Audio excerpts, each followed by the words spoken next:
Still loading. Oh, hello everyone. I'm here with Sarah, Tanisha, Jenny, and Van in honor of Women's History Month. Um, we are we are here with some pretty inspiring women of Battle Creek, and we are going to discuss some questions and some questions relating to women in high positions and starting off early in our careers. And I will have everyone go around and kind of introduce a little about who they are and what they do. Start with Sarah, since you're at the top of my screen. Thanks, Jade. I'm Sarah Lawrence. I am a mother of two, and I am currently educating them. I own my own business, and I am an equity coach with the Truth and Titus Collective, as well as a business owner. Yeah. Thanks for having me. Mm-hmm. Thank you. Tanisha. Hi, my name is Tanisha Dungy, and I am the Director of Youth Services and Community Engagement at Willard Public Library. Jenny. Hi, my name is Jenny Monlun. I currently work at Second Muse, aka also known as Morning Light, as an incubation associate.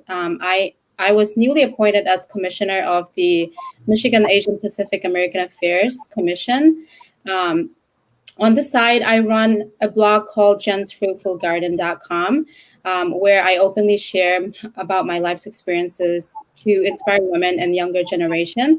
I also just started a YouTube channel called Jen's Fruitful Garden again, where I will be sharing various topics like nutrition, women empowerment, to essentially help others to live their best lives. Thank you. Bayan. Thanks, Jade. My name is Bayan Adam, and I currently work at the United Way of the Battle Creek and Kalamazoo region as an Associate Director of Community Impact there. And I also work on some strategy and innovation work at the organization. And I have a background in education, so I'm interested in all things education all the time. And I'm Jade Woodridge. I am in adult and reference services. Now let's launch in. Our first question of the evening is, what is the role of women in a changing society? We can start off. I can start off first, or does anyone have a ready answer for that? Go ahead and start. Well, because of our first woman vice president, I feel like our roles are out there now. We are everywhere. We've already been on the rise, but now it's more in the public light that we are here and we're doing a lot of great work. I'll just jump in. I feel like, the society is so polarizing right now. As women, we're naturally nurturers, and I think we need to really come together and band with that nurturing spirit to really start to heal some of the things that have happened to us and move our country forward. So that's how I see women today. We're normally empathetic, sympathetic. We have that nurturing spirit, and that's what we need to really be in the center if we're going to heal our nation. Yeah. I feel like we've become louder to get our voices heard more. We've become more vocal and saying, hey, this is us. This is what we're doing. Yeah, definitely. So something I want to add on to that is coming from a marginalized community, specifically a Burmese community, something that I have been seeing now more than ever is, women are stepping up and sometimes become breadwinners in their household, and seeing seeing them playing a role in family decision making has been really refreshing to see. So I would agree. I think that women are doing more in spaces that they haven't been able to do before. But I also think the weird thing is that society isn't changing as much. So women are just doing more with all the work a lot of the time for women. And so I think one of our roles going forward, and what a lot of women are doing now, is like demanding those changes to society so that they're able to do what they need to do. Because what's happening now is like women are doing everything they were expected to do and then what they want to do as well. And so it's compounding and it's a lot of work. Yeah. That You know, kind of, sorry, go ahead. I think we've always been these leaders. I think it's just that, you know, much to like what you mentioned with Kamala being our vice president, there are women who are now paving that road for us to finally get some credit. But it's like with every bit of credit, there are a whole lot of pressures. And, you know, much to what Tynisha was saying, if our role is to be able to use our permission to be healers and our nurturing qualities, you know, what does that look like in a world that puts so much pressure on us? You know, we're supposed to be the healers. We're supposed to self-care. Yeah. To community care.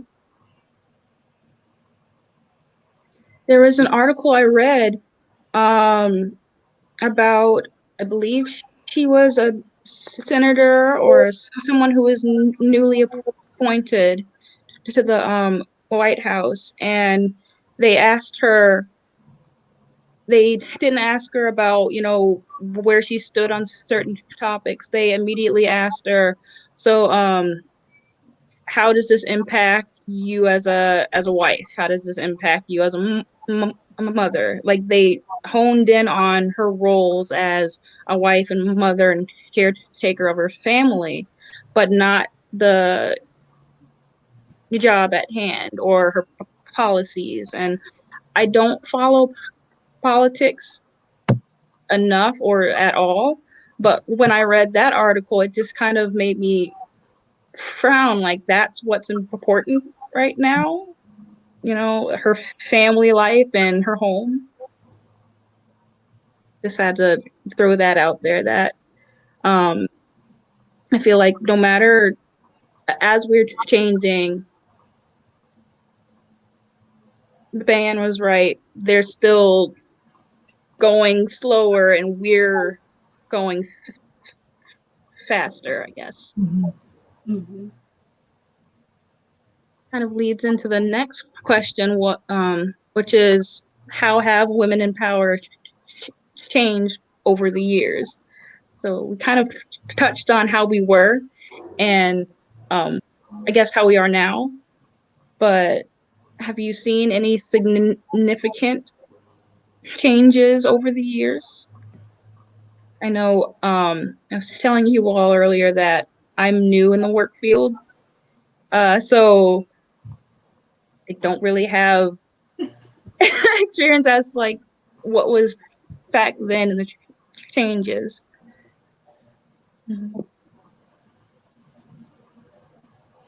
Anyone want to chime in?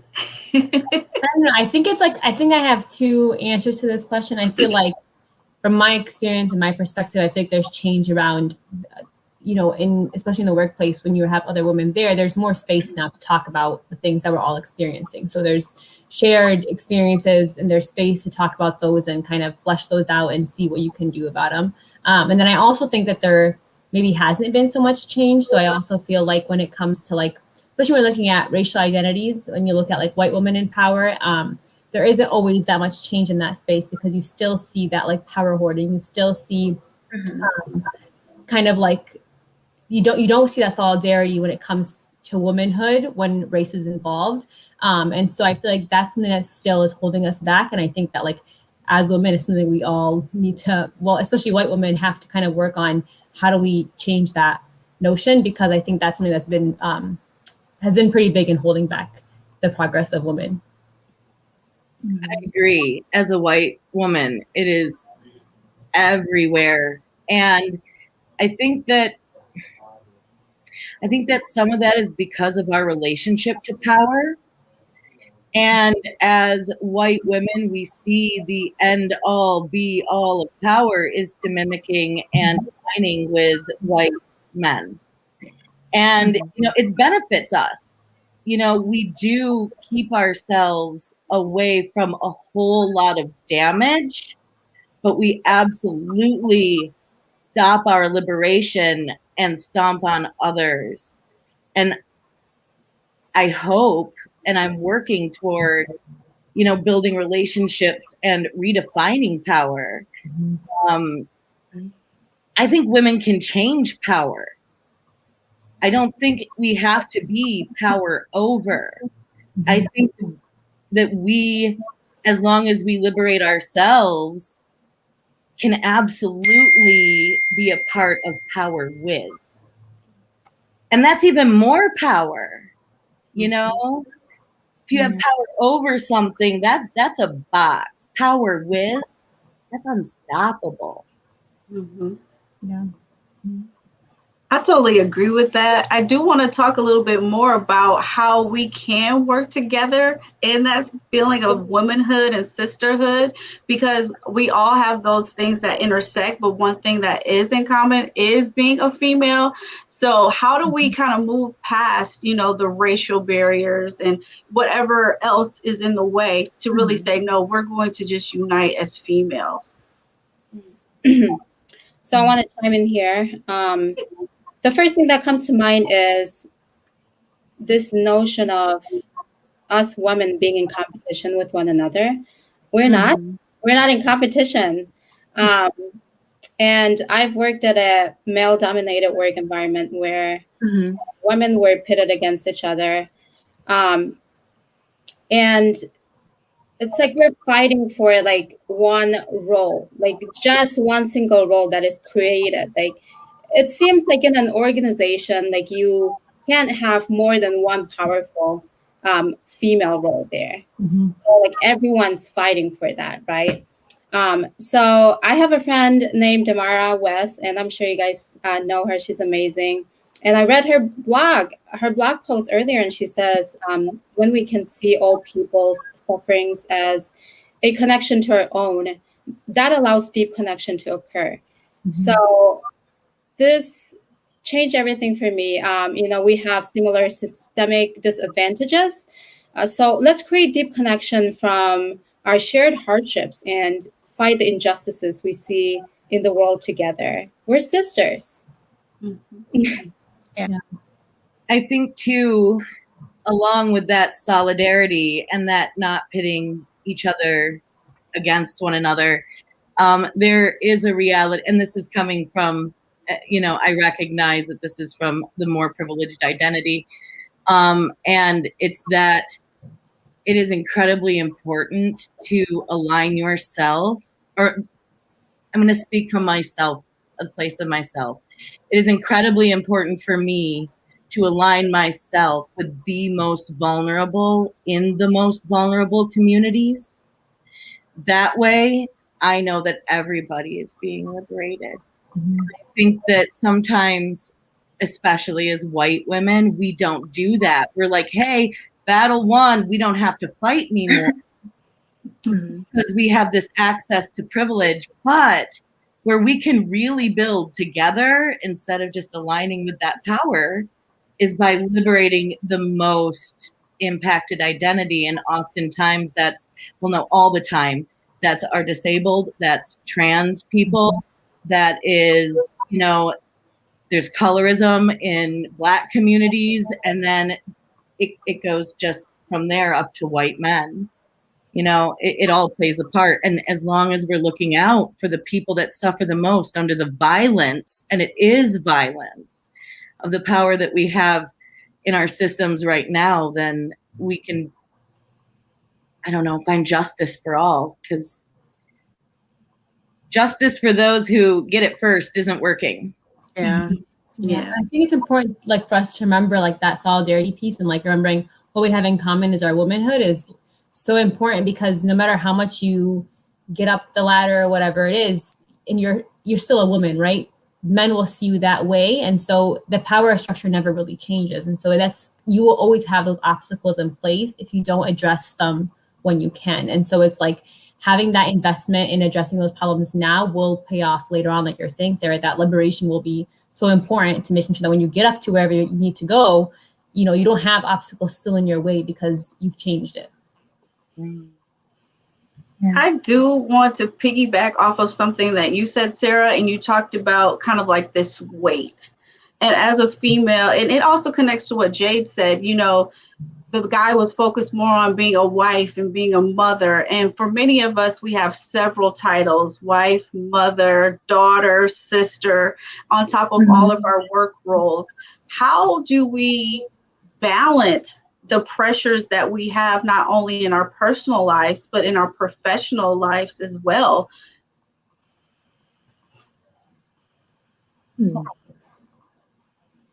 How do you do it?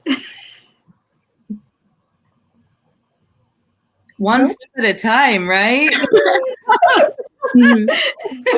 Like juggling, a really unfair juggling act, Yeah. Think of how much we would make if we got paid for every single title we held. Yeah. What were you going to say? I think I heard someone. I recently read, someone had asked this question online to another blogger, and she was saying, like, there is no balance. Like, the balance is a myth. Like, something's always got to give. It's just unnatural to expect women to be able to do all these things at one time. And so it's just like this impossible expectation that people are trying to reach to always balance all these things. And it's like, sometimes there has to be sacrifices that are made, or it's things that, drop the ball on some things here and there, because there's just no way to balance all these things all the time. And I think the important thing is like normalizing that. Like, no one can be balancing all these roles perfectly all at one time. And so it's like, it's okay. Like, people figure out other ways to do things to survive and to thrive. And so I think it's like among women, like normalizing people taking shortcuts or whatever it is they have to do to get through the day. I totally agree with that. And I feel like, as a woman, a lot of times we have a hard time saying no. And then how is that going to affect, the relationships once I do decide to put myself first? So I think everything that you're saying about normalizing self-care and taking time off for yourself and trying to find a balance, even though it's unrealistic, I think that's very important that we keep that in the forefront. What do you think, Jenny? Yeah. Okay, can you hear me? Yes. Okay, sorry about that. So for me, it definitely is a balancing act, and I fall victim to that many times. And I don't know, like I'm at a point where I'm saying, like, I don't have it all figured out, and that's okay. Like, self-care has to be at the forefront of everything for me. So like, we don't all have to be superwoman. Let's just be ourselves. Let's just be our authentic self and say, I can't get it together, and like ask for a friend, ask a friend for help. And that's how you create a community, right? Like, through vulnerability. So this idea of, having it all together doesn't exist. And that's a myth. I actually really like hearing that, because I'm someone who beats themselves up for not having everything put together. And I don't really have a lot of facets to my life. I'm a wife, and then I work, and then I come home, and I think about work. So I don't really have a balance yet. And to know that there is no balance, you don't really figure it out, or like you don't really have a set plan. It's just, yeah. So it's nice to know that.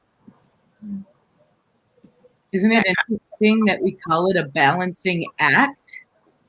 Mm-hmm. It's more like everything's in my hands at whatever point in time. Oh, I have something here. And versus acting. It's not real. well, it kind of leads me to ask, since the pandemic, where we're all, I guess, we all have been at home, how has well, I can't use that word anymore. How has the pandemic affected your roles? Yes.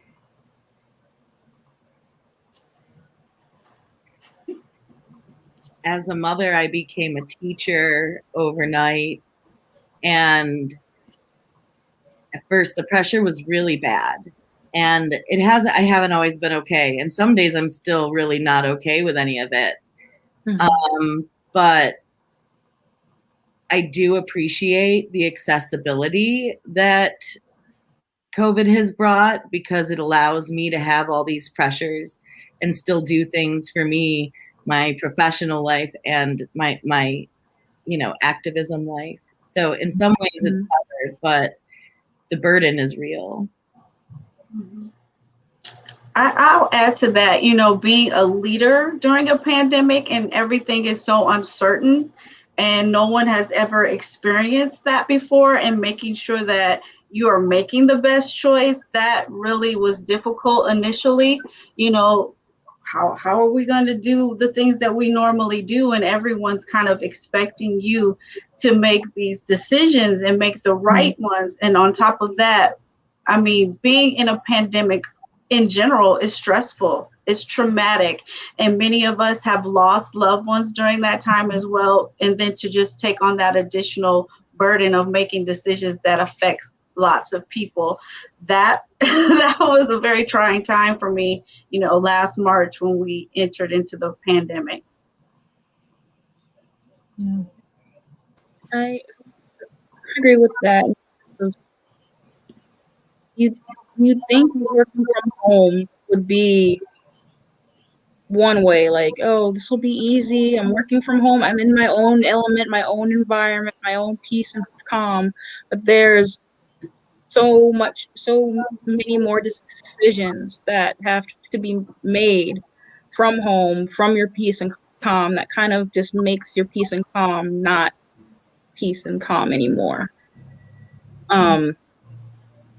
So more decisions now than before. So for me, working from home has been a blessing, actually. I've been able to juggle a lot of different things. And personally speaking, I am planning a wedding. And during the pandemic, that is the one thing that is the most stressful for me, because it's like, the guest list, like having to downsize that, and just nothing is really sure at this point. So that is the thing that I struggle with the most. But in terms of work, I find that like I'm much more efficient and effective. And the clients that we have to meet with, or the entrepreneurs that I support, instead of having to drive to a location, they're just a call away, or we just do Zoom calls. So I'm able to support a lot of entrepreneurs through from working at home. So it's been a blessing for me. Yeah, I think working from home has been eye-opening. I think for me, similar to Jenny, it's been like really convenient. And as someone who doesn't have kids, that's a big part of it, is because I'm just here working from home, taking care of myself in that sense. But seeing like my sisters and my close friends who do have kids, or even my coworkers who have kids, juggling working and having to be caretakers at the same time, has just further has made the point of like childcare and just having supports for moms in the workplace more and more important. And just like, if you advocate for these things in the workplace, even if you're not a mother, like those things will end up benefiting you in the future. And so that's something that for me, I just been like, has been honed in more, is just like that support for mothers has to be present in the normal way we go back, or whatever it is in the future. But that's been something that's been on my mind. Yeah. On that note, there's an article that Tanisha shared with me that essentially said that working mothers suffered the most in the pandemic because they were taking on so many other roles as teacher, and additional to being a parent and their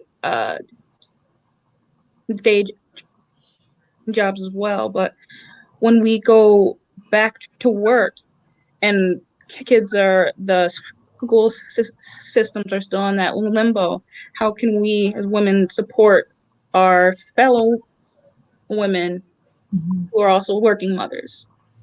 Yeah. I've thought about that too. I think we just gotta not necessarily lower our expectations, but just give people grace during this time, especially those who are working mothers, because we know that they are juggling a lot of different things. So as much as we want them to perform as they did previously, having that grace and understanding to say, hey, I know, I get it. If you need to take a couple hours off or whatever you need, please do that, and be really genuine when you say that, not just say it. I think that's very important. I do want to talk a little bit about, for me, working at home. I don't have any children, but I do have a husband. But because of the nature of my job, I felt like there's no work-home balance now. So after I worked at 8 to 5, I would come home and say, I don't necessarily have to look at that email. I'm at home now. But now, because I'm always here, it's like There's I no don't have a separation. refuge. Yeah, there's no separation. And I think also, as supervisors and leaders, giving people that separation, because it feels like you're more accessible now. Maybe no one would call you from 12 to 1 because they knew that you were on lunch. But now you're getting calls from the top of the morning till late at night because, you're just working from home. So still maintaining those boundaries while we are working from home is important, because I'm stuck here, for the most part. And I can't go anywhere else to get that outlet. And then you constantly are bombarding me with different requests. So I think that's part, of my frustration. So if there's a way for all of us to get back to Willard Library safely, I'm like, yes. Because I'm over working from home, to be honest with you. And you say that, I'm sorry. You say that, and I'm like, prior to the pandemic, I've been mainly a chronic volunteer, and I work from home, and I'm a stay-at-home mom. So, what I, as a stay-at-home mom, would really appreciate is if you kept in your hearts when the world opens, how it feels to not have that separate place, that burden, and maybe prioritize women taking up space without their kids and patience with unruly kids. That is important. And for any women that are at home, the lesson that I've learned and have been taught by Black organizing femmes is always address your capacity and be honest. And then support the people, especially the women around you, when they say they have this capacity, because it's important that we honor that. Yeah. I'd like to ask you guys, who are your inspirations? Who or what inspired you? And I'd like to start us off by saying my mom has inspired me. My mom has been the working mom. My mom worked as a medical assistant for years, like since before I was born. And I remember her office, like back of my hand, going with her to work. I would sit in the play area while my mom was in her office, or helping the other doctors. And yeah, I just remember my mom taking me to work with her, me and my brother to work with her. And my mom has always instilled, don't compromise for anything, get your education, do what you want in your life. Like, don't compromise, don't settle for less.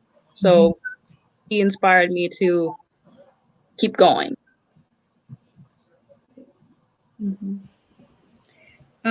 So for me, it'll have to be my dad.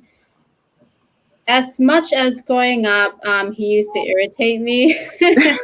As an adult now, I'm able to see his life and how he came here in the U.S. as a refugee. Back in his home country, he was a well-respected man.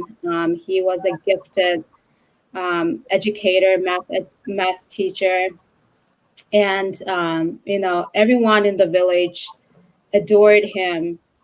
And as he had to flee the country and come to the U.S., he had to work at factory. And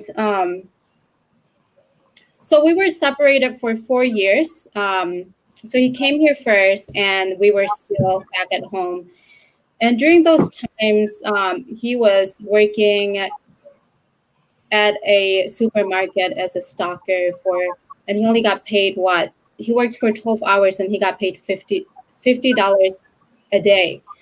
And he was living with 7 other roommates in a 2-bedroom apartment. And he saved every penny, and he was still able to fulfill his role as a dad and send us money every month. And then after 4 years, we got reunited with him. But so I'm saying all that to say that, in our culture, men are seen as the provider. And so going from being so well respected in our country to coming here where he worked at a factory with people that would really discriminate him because of the way he looks, right? So just really having to have the mentality to adapt and still be providing for his family, and he's still the strongest person I know, and it didn't shake him whatsoever. It didn't break him. It only made him stronger. So I thought, my dad is definitely, he was my hero. And as a teenager, I got annoyed, but as an adult, he really is my hero again. So it has to definitely be my dad. Okay. Yeah, I would say my parents, I would say all my family members, honestly, have been inspiring to me as one of the youngest in my family. Just having their support and my parents are very, very supportive and they pushed me to really pursue higher education, and for all of my siblings to pursue education, and just making sure that we have that foundation in this country, just because they know, also coming as immigrants, they know the importance of education here. And so I would say for me would also be my parents, and then also my siblings who helped me and guided me through my education life at the time, and just having that support. And even now throughout my career, I'm always texting my siblings for advice and just seeking out their counsel. And so I feel like for me, that's my inspiration, is just the things they do every day and the way they manage their lives. Mm-hmm. Sarah, you want to go? It is such a complex question, because all those roles, I probably have 100 different inspirations for, and they all bounce through my head. There are the women that came before me and made tradition and culture in my family, and that nurtured. There's my daughter, who inspires me because she is next, and she doesn't know it yet, but she has all the power, and that's an important responsibility to help her learn how to wield. And, organizers like Grace Lee Boggs, who work to build multiracial coalition and really help uplift the voices of the unheard, the power of, and uplifted the power of conversations like the one we're having right now. And all of you inspire me. You took my answer. I have been on, and you guys know, I got a pub, Willard Library. So I was on Stories at Sundown. So if you didn't check it out, watch our YouTube channel. I talked about who inspired me. But, on the day-to-day basis, the people who truly inspire me are the people that I serve every day at the library. They are the ones who really motivate me to put so much energy and passion into the work that I do. And then also, like Sarah said, like you all, because sometimes when we look at the people that are way up here, like Oprah and all those people, Michelle Obama, they're great, but people like you are people that I can actually reach and talk to when I need, someone to vent to or lift me up, when I feel like I'm in a rut. So right now, I would say the people that I serve, and then also women like you who I see from afar, and I say, oh, I want to do that too, because it just seems so realistic and attainable for me to be just like you.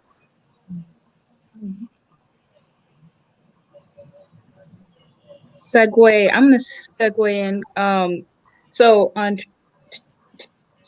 Tanisha's note and Ban's mention of her siblings, my younger sister, she's 8 years younger, and she's always texting me, asking me, how do I do this? Or I'm applying for work. Can you look at my resume? Or how do I write a cover letter? And that's to say, how can we help the younger generations? Like, what words do we have for them to encourage them, especially young girls looking to start their careers?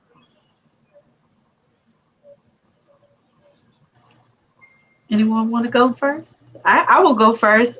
Just right off the top of my head, as a teacher and now what I do, I feel like it's always important to be transparent about the experience and let people know that it's okay to make mistakes, be risk takers, but just really being open and honest, because on the outside it may look perfect, but there are things that I go through internally, the things that I think about, doubting of myself, that you have to kind of deal with, internalize that way. So I just think just being open and transparent and willing to mentor someone, or if they have questions, don't just, shove them to the side, but really take some time to really develop those folks. And even if it's not a part of your job description, if there's someone who is like you coming up, just to say, hey, let's sit down and talk and try to build that relationship is important. I don't think it has to be something profound. I think just the time to just sit and engage with folks who are coming up is the best way to kind of see what they need and help them along the way. I can go. Yeah, go ahead. So I just want to say to the younger generation that are watching us, whatever challenges or hardships that you're going through at this moment, know that that's a part of life. Life is like a roller coaster. So when you go down, know that up is coming. And when you are high, know that down is coming. And don't be afraid of that either. There's amazing lessons waiting to be learned down there. So don't have fear for what's to come, because as cliche as this sounds, there's always rainbow after a storm. So this is a cycle of life. If you've never experienced what it means to be low, it is impossible for you to develop empathy for other people.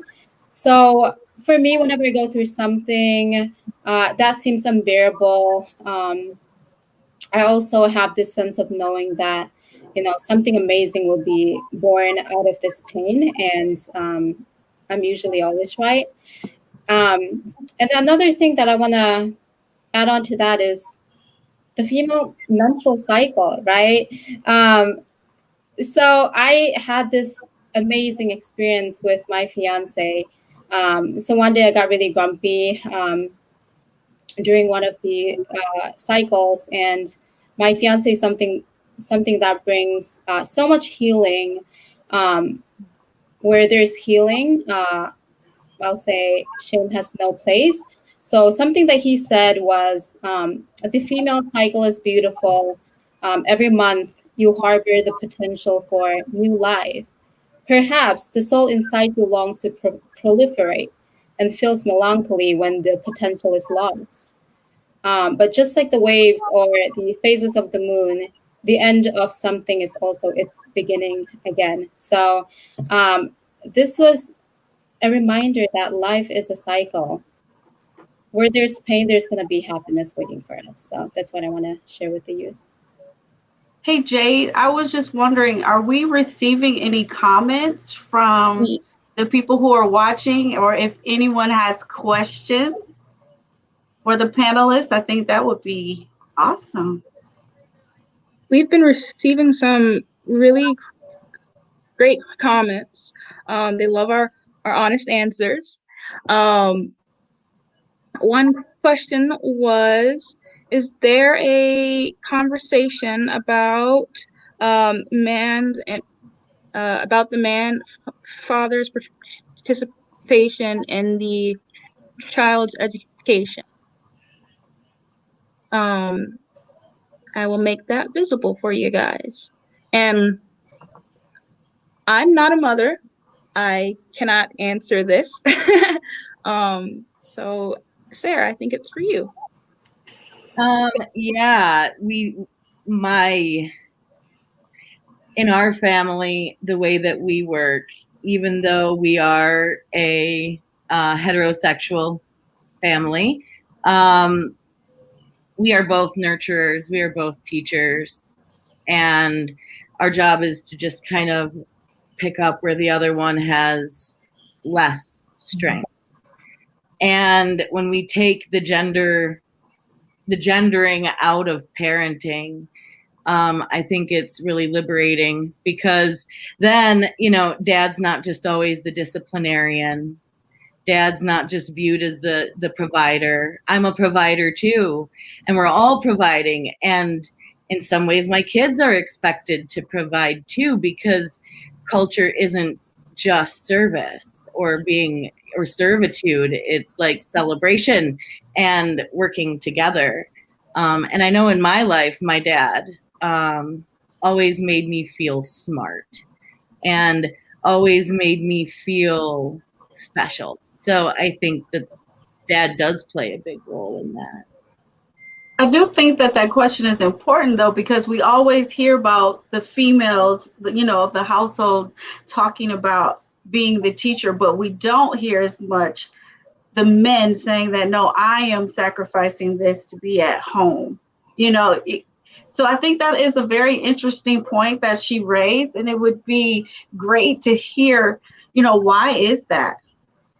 Why haven't the men been expected to take some days off sometimes to homeschool their children? And why has that, responsibility kind of fell in the females of the household's lap? That reminds me of second grade. And so those who know me know that I am very type A. I like to get my work done. I've always been a studier, but for some reason in second grade, I did not do any of my homework.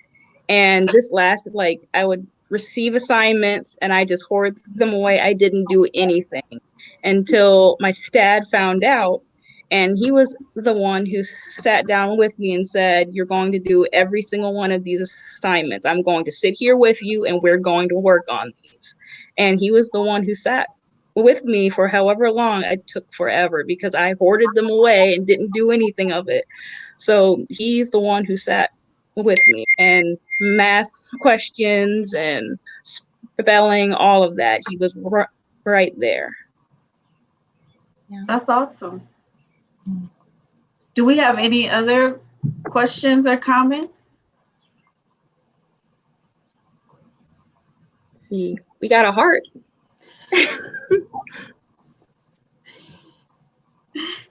Jade, if you want, I can answer the question around the advice for younger generation too, if you want to. So, okay.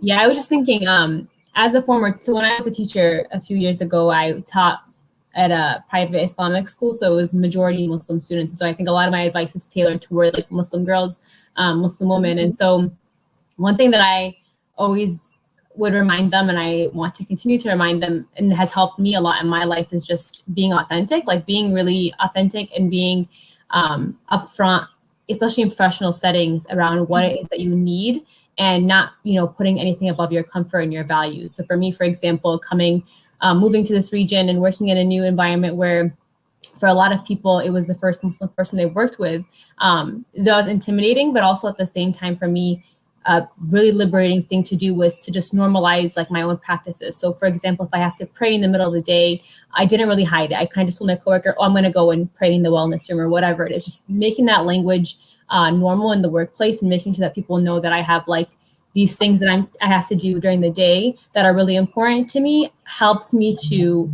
work in a comfortable space, and then also helped people ask, be curious and ask information and have really genuine, awesome conversations life in my religion. And so I think that's something that I say to all women and all girls is like, you can never be authentic enough. It's never going to be a problem to be authentic in a space, because if that makes someone else uncomfortable, that's really not your problem. It's their problem. And so I just feel like that's something that I still, I love to hear that advice, and I like to give it because it's something that I take really honestly to myself. So just being authentic and then just not compromising your value and your comfort.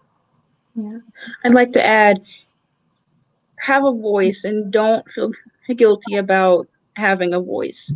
Again, about my sister, she had an interview, and the interviewee pronounced her name wrong, and she kind of spoke up and said, oh, it's pronounced this.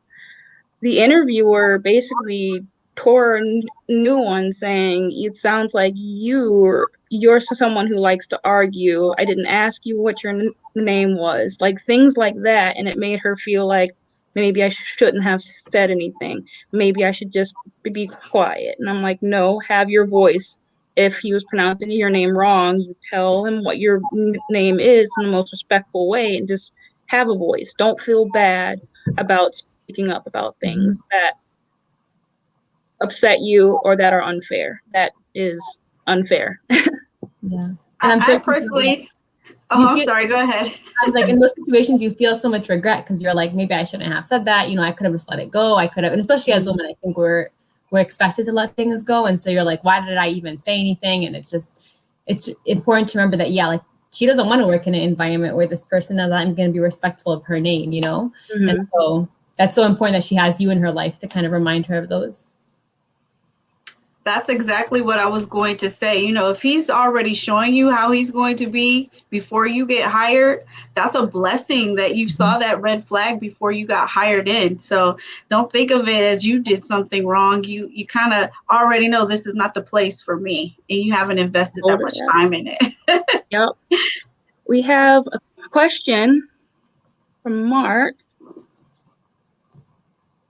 How do women use their roles as nurturing humans in a society that is systematically non-nurturing on many levels? Good question. Anyone want to start us off with that? I think, we've talked a lot about normalizing things. I think we just have to do it because, as leaders, people do expect us as females to be harder, and kind of no nonsense, but just allowing ourselves to be vulnerable enough to show that nurturing side so that it becomes normal.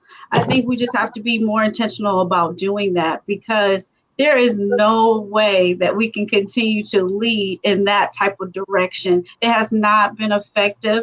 People have tried it over and over. And I think the best way to be a leader and a female in leadership is to be vulnerable and nurture those people and give people grace, especially now during the pandemic. So I just think we need to normalize it and just be authentically who we are when we show up in those roles. Yeah. Agreed. But that's a good question, Mark. We really appreciate it. Yeah. And how don't we use our roles?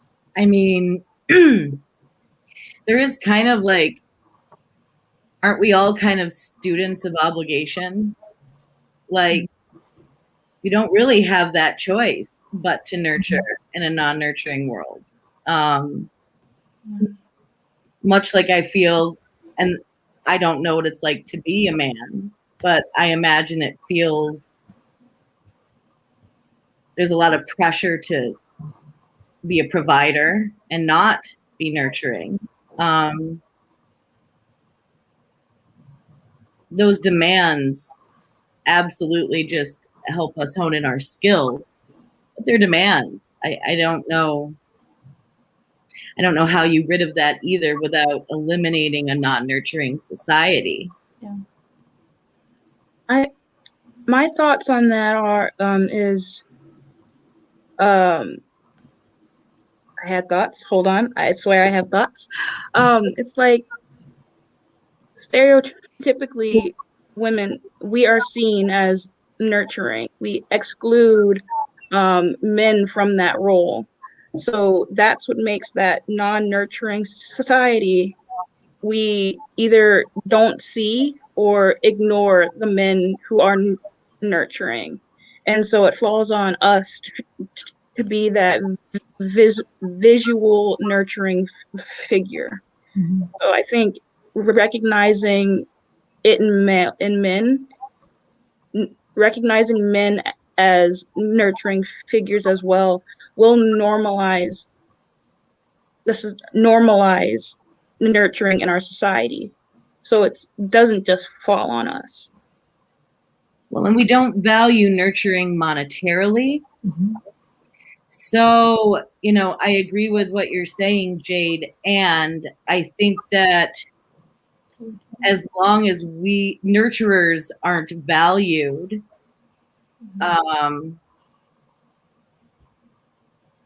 it's not very inviting to be one or to embrace your inner nurturer when it's not valued. I totally agree. I was thinking about that as she was saying it. Men often who are nurturers are also put into other categories that may not, seem favorable for whatever reason. And I think about the toxic masculinity that we've started to talk about. And that is so true. So until society changes and we're able to really value men as nurturers, I think there's a risk there for them as well, because like Sarah said, it is not monetary. And then even on a social level, you can be ridiculed because of your nurturing side. So we need to really kind of just break down these specific roles. You're supposed to be this way, that way, and really just be who we are naturally. And it's even reflected in, like, if you look at professions that are women dominated, like teaching and nursing, and those are careers that are dominated by women, are seen as more nurturing. And if you look at the salaries in those fields, they're very, very low in comparison to fields that are dominated by men. And so it's like, even on that level, like if that doesn't begin to change, if that value doesn't go up, then that's not going to ever make a difference. Yeah. As long as you have mothers who go, and grandmothers, femme nurturers that go to a park and their kids are acting wild and they're getting scowled at while a dad gets praised for babysitting, it's really easy to build that divide and make it so like men and women struggle to come together around nurturing it's a very divisive situation that we're in when we're praising men for being these, great babysitters for their own children and not paying women and caregivers. Well, and there are male caregivers that stay home too, but they're not at all excluded from this. But we don't pay caregivers. Yeah. There's so much. There are women and men who have to choose in their families, which one's the biggest earner, and then decide from there who stays home with the kids, because childcare is still too much of an expense. And while I don't think the family system should be gendered like that, as long as the pay scale is different, what usually ends up happening when we as women make less? Mhm. Stay home. Yeah. Men go to work because your family's bills get paid that way. Yeah.